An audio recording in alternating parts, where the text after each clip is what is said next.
Hey, Husker Nation.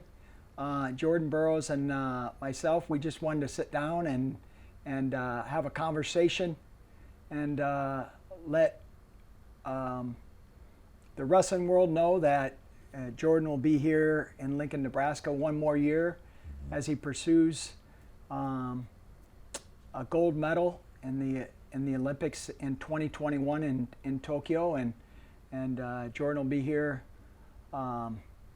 working and grinding and pursuing his dream to be a two-time Olympic gold medalist, and just proud to have him here at Nebraska. And we're just gonna chop it up a little bit and talk about our time together. I think we've done countless interviews together, and we've been on camera together and kind of talked about everything that's happened periodically up until this point, but we've never really sat down and really discussed the entire catalog of us knowing each other, from first meeting to all the championships that we won, from even early on in the stage. I think people just think that as soon as I got to campus here, we just were instantly, in this great relationship. But there was a process of which I had to kind of establish myself as a guy that you could trust and count on from a wrestling perspective before our relationship started to grow. And then everything that you saw in me to help propel me to get to this point now. And so I wrote an Instagram caption a couple weeks ago, and it was about our first meeting. So I actually first met you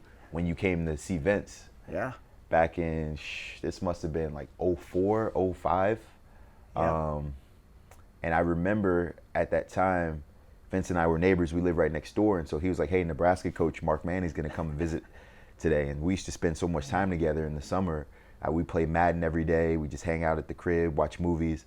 And so I was over his crib that day when you came over. Yeah. And so I remember being excited about getting a chance to meet you, even though you weren't recruiting me at all. I was just there to see you. But then I remember us making kind of like a slick comment, like, hey, maybe next year you can come back and recruit this guy. And at the time I was a 112 pounder. Yeah, and I hadn't even placed in the state, and so it was like one of those moments where like, yeah, maybe, sure. But I just remember from that moment, it kind of gave me the motivation, not only meeting you, but seeing Vince go on to Nebraska, because no one in our area was doing that. They weren't really competing at a super high level. And so when Vince went, and then I remember him coming out of redshirt during the national duels that year, and he beat like Sennett, and he beat Paul Bradley, he beat Tyrell Todd, all those guys. And there was a huge article in the paper. And so I remember getting in the car with his mom to take us to school that Monday, and she gave me like a copy of the newspaper article, like, this kid's setting the world on fire, true freshman at the University of Nebraska. And I remember going into my senior year, I was like, I want to go to Nebraska. They're not like heavily recruiting me, but if I get a chance, I want to go be with Vince, because it's obvious that they're doing something right there. He was always really good, but now he's jumped levels like instantly in his freshman year. So that was really cool. So that was like kind of my first thoughts about going to Nebraska, being a Husker, and being excited about, being a part of the team. Yeah. I remember going to your house your senior year. Yeah. After you won the state title, and just how little in stature you were. I was a small guy. Small, and just, you weren't completely developed. And I thought that's one thing that we do well in our program, is develop people. And I knew that we could develop you, and I knew you had a big heart like Vince. And I remember, Robin, like what you shared about how there was a lot of chatter that, hey, you're going to follow Vince the next year. And I'm thinking, I don't know about that right now. Vince was good, great. Man. Vince was good. Vince could scrap. He could scrap. Vince was a stud, and he had that desire that he wanted to succeed, and that he had a chip on his shoulder, and he really wanted to show people, and he did. Man, it was great. And then, I remember going out my senior year to your house, and your mom cooked the dinner. She or cooked something. Up for you. Yep. Yeah, it was great. And your dad said, "Hey, I'm going to turn him over to you," and you got him. And I know. I had a conversation with your dad this spring, and he said, "Man, Coach, almost 15 years. I told you you can have him, but now I want not forever, right? Not forever. Not forever." Yeah, man. I remember that. You know what's funny talking about development? I remember when you know how we have fall break in October of the fall semester. Yeah. And so I remember after getting here for the first 2.5 months and going through all of the training and all of the preseason drills and workouts and stadium stairs and lifts, I came home that October for fall break, and I remember walking around the house with my shirt off. And my mom, when she saw me for the first time with my shirt off after being here for 3 months, she was like, "Whoa, like you got muscles now." I never forget the moment. She was like, "Whoa, you got muscles. You guys have been working hard there." And I was like feeling all proud about it. But it was just a cool moment for me because I thought I had potential, but you're really at the expense of whatever town you live in. Like this was before guys were choosing high schools. It's before all these, traveling all-star teams, and you were pumping tons of money into your training. Really, you just went to, if there was a club in your town, you went there, and you went to whatever high school was in your district. And so luckily we had Coach Koss, who had seen what it was like to wrestle at the highest level. His brother John wrestled at West Virginia. He was a multiple-time state champ in Jersey. He was an All-American there. And so he had kind of seen what wrestling was like at the highest level and introduced it to us. Coach Koss was great, man. He was good. You had a lot of trust in him, and that's something that I want to discuss because I think that's what people I think see, and that's what we know. Yeah. Is our relationships built on trust. And even through those young early years in your college career here at Nebraska, where you were, everyone knows the story of 16 and 13, and then I just knew your disappointment at the NCAA tournament that year. I knew you were so close, and we had to have the bad draw of Dustin Slater first round, and you had him kind of on the ropes, but those hard moments really forged you into what you became that next year, and in a really tough 149-pound weight class when you took third place, and then winning your first national title, and as we were talking before, Paul Donahoe won national title in his sophomore year, and how you and Craig and Stephen Dwyer came in the back, and the belief. Because he was with us, right? He didn't even place as a freshman. Yep. He went from not placing at the NCAA tournament straight to being a champion. And we were like, wow. Yeah. He was always like kind of the unspoken leader of the team. Because we all knew he was the best wrestler on the squad, and he was a hammer. He could compete at the highest level. But when we saw him win a national championship 2 weeks after getting majored by Sam Hayeswinkle in the Big 12 finals, like when he had Sam on the other side of the bracket and Sam made it to the finals, I'm like, well, at least he's a national finalist. But it was going to be possible after, getting beat up 2 weeks earlier. And then when he did it, and we saw the strategy, we saw the game plan, we saw you guys actively like putting the confidence and empowerment in his head, like, you can do this. You're capable. You're going to make this happen. I was like, man, like, we can do this. I want that. What Paul's feeling right now, I want to feel that. And he was a sophomore, and we were all freshmen. Myself, Dwyer, and Brester, we were all freshmen at that time. And I just remember being like, man, if Paul can do it, we can do it. And so he instantly became like the leader for our team. Now the clear-cut leader, because he was the national champion. And then I remember we went from, I don't even know what we placed as a team that year in 2007 to 2008. We were fourth place in the country. We had multiple All-Americans. I was third. Paul was third. Brester was fourth. Brown was fourth. And then Dwyer was like fifth or sixth. And so we made a huge leap. And a lot of that was testament to your coaching and your abilities, but also just to Paul winning that title. He inspired all of us to go out and now just become great. So that was really cool too. I remember that time period. It was fun. Yeah, and that's what I think young people can really take from that and learn from this discussion is your process of becoming a champion, and more than that, Jordan. You know this is you're the face of USA Wrestling. Your admiration worldwide in the wrestling world is off the charts. Kazakhstan last year when that was nuts. Remember when we were coming? We're coming out of there. Out of that place. That was insanity. That was insanity. I was with Paul McCartney or something. You were just remember Jay-Z. We had to just, you were like Mason. Mason was just like pushing people out of the way. We were trying to. That was people crazy. Were hanging on your backpack. That was crazy. Pulling our hats off. We were like walking down. That was nuts. One story that I wanted to share too was I remember talking about how we kind of established our relationship. I remember my freshman year, I was struggling. Right, started off at 41, went 0-2 at wrestle-offs, and then had a couple of tournaments I did fairly well, some I didn't do well in, but was struggling to cut weight. And I remember you came and set me down. You're like, hey, listen, if you're gonna redshirt, there's no sense of cutting a ridiculous amount of weight. You don't know how to cut weight. Let's just have you go up. Yeah. You're gonna sit this year anyway. And so I remember going up to 49, and then a couple months later, right before Christmas break, Coach Greenfield came up to me, and he was like, hey, what did you think about wrestling off for the spot at 149? And Rob Sanders was the guy at the time. Yeah. And I'm like, yeah, absolutely. Like, I want to compete. I came here to compete, not to just, hang out. I want to compete. Yeah. And so I remember coming back from Christmas break, we had a wrestle off, and I beat Rob 2-0. And so you brought me out a red shirt against a kid named Derek Kippenberg from Oregon State, and I got beat my very first match. And so then the following week was national duels. Yep. I was wrestling a guy, I can't remember his name, but he was from Hofstra. Yeah. Got beat again. So come out of red shirt, I'm 0-2. And so then I remember the next duel we had Michigan, and Michigan's 49-pounder at the time was Josh Torella, who went on to be a national finalist that year. So anyway, I remember Rob was there, I was there, and so we're both warming up and getting ready. But I had been the guy, so when I saw Rob warming up, I'm like, oh shoot, Manny must have told Rob that he's gonna wrestle. And so I remember I was kind of like discouraged a little bit, and I was kind of hanging out. And then I remember you came up to me after the match, especially because Rob had a really great match with Josh. It was like a 1-point match, 8-7 or something. Yeah, he scrapped. Pushed him to the limit.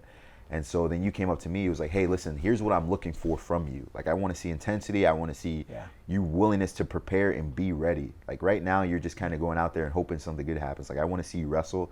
Show me that you want to compete. Yeah. And so I remember there was one more duel that we had, and it was against Missouri. And I remember we went out, and Rob wrestled Josh Wagner, and he got pinned against Josh Wagner. And then the very next duel, we had an East Coast road trip. We wrestled Ryder. We wrestled Penn, and we wrestled Drexel. So it was Drexel, Penn, and then we went up north. No, what in Hofstra? It was Drexel, Penn. No, Drexel, Penn, and Lehigh. That's who it was. We wrestled Lehigh Friday night. And then the next day we wrestled Drexel and Penn in the city. And so anyway, I won all 3 matches. Yeah. And like great matches, major. And so then I remember you were like, okay, you're going to be the guy for the Big 12s. And so that was big for me because I went on and placed the Big 12 tournament, went to the NCAA tournament. I didn't place, but I felt like I was making strides because that you guys were confident in me and started to believe in me and the things that I could do at that time. And so that was really cool for me to kind of like see. Once I got that personal and that specialized attention, that was really big for me, like moving forward. So it was big, and I think, one of the things that we established was early on, like my sophomore year. I think that's when we really started to grow close. Remember when we went to the OTC after making the junior world team, and then going out to Turkey, with Chenoweth and Doc. And I think that's kind of when we really established our relationship. I do too. Yeah. And that's when kind of things, like you can see that we made the biggest jump. I think a lot of people think, okay, if your freshman year you were 16-13, sophomore year you were third in the nation. I don't think that was my biggest jump as much as between my sophomore year and my junior year, where I went from being 34 and 6th third in the nation, but I went undefeated the next year, and I was really, putting the hammer down on guys. And I think the confidence that we built from our relationship that summer, going to FILA juniors, going to the world team trials, going to the world championships, and although I didn't place, I felt like I got a lot better that summer. And so that was a really cool time period for me. A lot of good learning lessons, I think, and a lot of, and that was a disappointment right there. And then you jump forward, and you made a big jump. And your confidence, I think, that's understanding the process and what that is all about. People forget. They think, well, it'll evolve and it'll happen. It doesn't just happen. It happens because of your work ethic and your trust and our relationship, but in your trust in and saying, hey, if I do this, I'm going to have more success. If I do this, I'll have more success, and being able to repeat that. And that's really a hard dynamic for people to, one, understand. They just think it'll happen by, That's good. inertia. And that is just going to happen. And it doesn't happen that. It happens because of the belief, that heart that you have. And that, I think, Jordan, when you wrestle, I've said this to one other person, is you move people. You move people emotionally. And when people go to watch Jordan Burroughs, they're moved. And what are they moved by? They're moved by how you compete, the heart that you show, and not everyone competes like that. And that's why the world loves Jordan Burroughs. And contrary to some people's belief, you're still the best guy in the world. And you know you're better than the Russian. And now you just, next year, being able to have that opportunity on the biggest stage, Olympic Games, go and do it again. Because that trust and belief that we together know, but that's really what it boils down to. You know, it's that your willingness to work hard to do it, and not every guy wants to do that. And for sure. And I don't think you've got that much younger. I know, and right? I don't think you've got that much slower. I don't either. It's I think your technique makes you quicker and more dangerous than ever. Than when you're 32 now, than when you were 22. Yeah, for sure. Technique is definitely sharper. Someone sent me a message. I can't remember who it was. They were like, just got done watching your Worlds. Oh, it was Jeff Buxton. Yes. Jeff Buxton. He sent me a message like, just got done watching Worlds 2011. He was like, you stunk.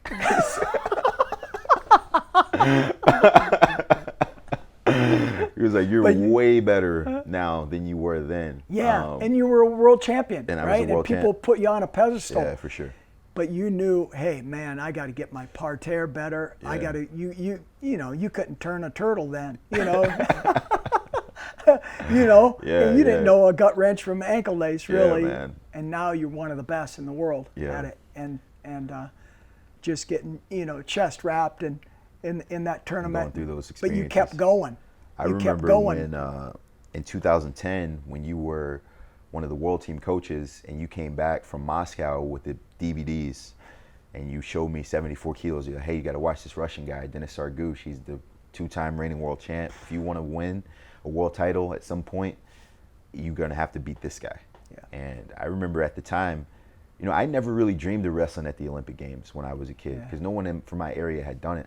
This was before you could follow your favorite wrestlers on Twitter and Facebook and Instagram. So all I saw was what was in the Win magazine, when I was in high school, and that wasn't a ton. And so I remember when you kind of brought that back to me, you're like, hey, Kenny Monday, Nate Carr, absolutely, all these guys, Melvin Douglas, Townsend Saunders, you're those guys. You're cut from that cloth.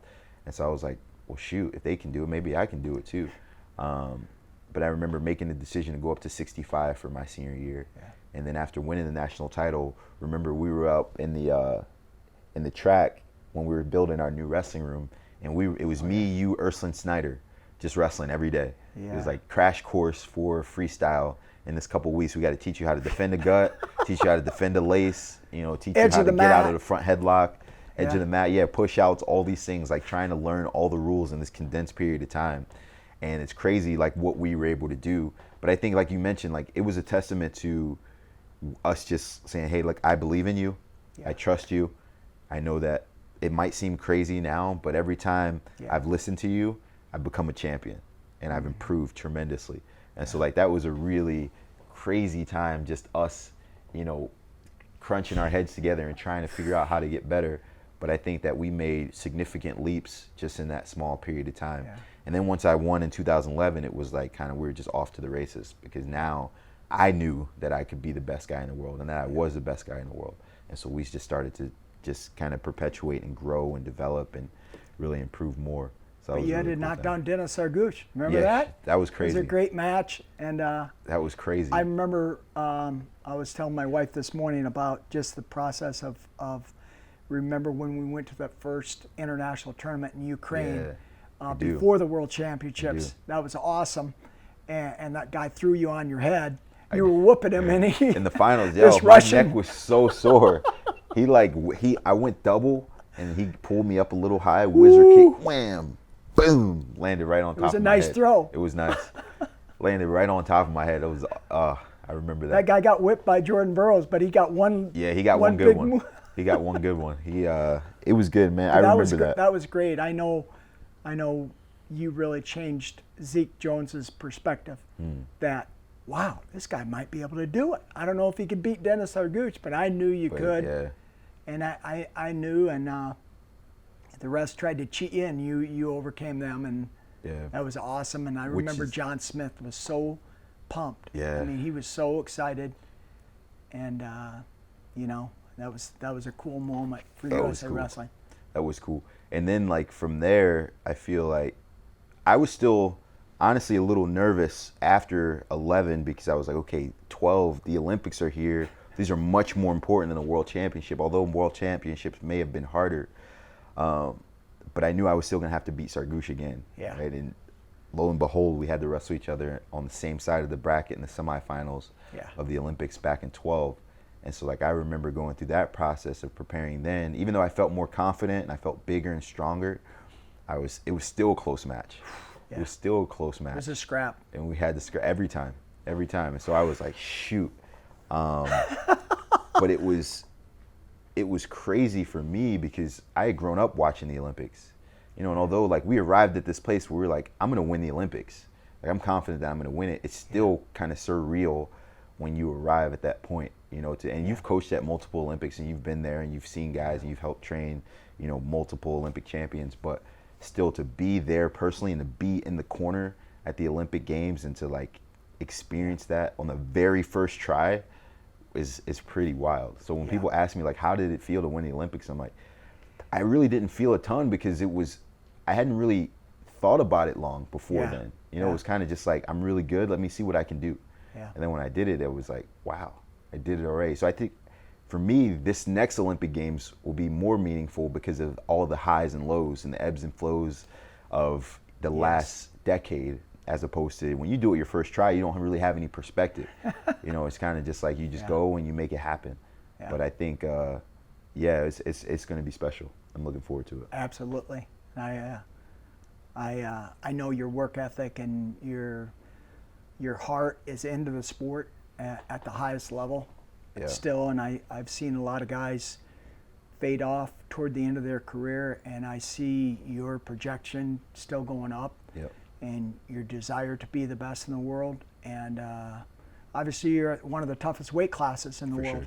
For sure. And so it's great chasing greatness, and to be great all the time is such a tough dynamic. And you've done it for the last 10 years on the international level, besides being two-time national champion here at Nebraska. And I know Husker fans are going to miss you. Yeah. And so you probably have, 12, 13, 14 more months here at Nebraska. And the influence you've had not on our program, but all the guys that have gone through our program. And thank you. Just our school, our university means a lot, and your impact will be missed, but it will be remembered. It's funny because like you're the only guy in the wrestling program that's been here longer than I have, right? Like you've been here for 20, 21 years. I've been here for 14. So it's pretty wild when I sit down and think about it. When I got here in the fall of 2006, I never would imagine that in 2020 I'd still be here, still be wrestling, and still be calling Lincoln, Nebraska my home. Now when people ask me where I'm from, I say I'm Lincoln. Lincoln's my home. And the kids, whenever they ask, where were you born? Where are you from? I'm from Lincoln, Nebraska. And so I've almost been here longer than I was in Jersey. I left home at 17. I've been here for 14 years. And so this is home for me. It's awesome. And it's been a great ride here. It's not over. Obviously, we still got another year together, but it's been pretty special. Everything that we've been able to do in unison with this university, it's really provided me with a platform that not only changed my life, but it's going to change everyone that I touch, their lives forever. And that's been really special for me. You've already been doing that, though, and I think that's to see you go from a young man coming into college to a grown man and win your first world title, and just the progress you made as a person, but as a leader, your leadership is awesome, off the charts. Thank you. and just your influence on people in this community in Lincoln, Nebraska, in our state, and for our program is off the charts. And there's more great things to come here. I know it. And Yeah, man. And we're all- gold in Tokyo. 21. That's what I'm always looking be forward together, to. buddy. I love you. Man. I love you too. Thank you for, thanks for everything. Oh, yeah. We don't really talk about it often, but I just No. want to thank you for Oh, everything. Your sacrifice, your commitment. No. There's a period of time in where you are obligated to be committed to someone. And that was the 5 years for me here as a Husker, Yeah. but the last 9 have been just complete selflessness to help see me through and become my best self. And so I appreciate that. And ultimately, who I am is a reflection of you and everything that you've taught me.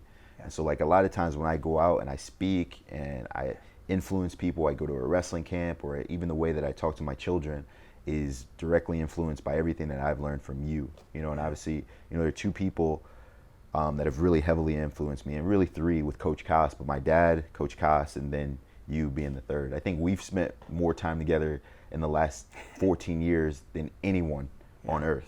Absolutely. The 2 of us have spent so many hours together. We've So, traveled together. We've it's seen been the world cool. together, man. It's been cool though, man, and I'm just Yeah. thankful for you. Oh, I'm thankful. And That's- let's I go think- win. Let's go win another gold medal. Absolutely. Love you, man. Thanks, Coach.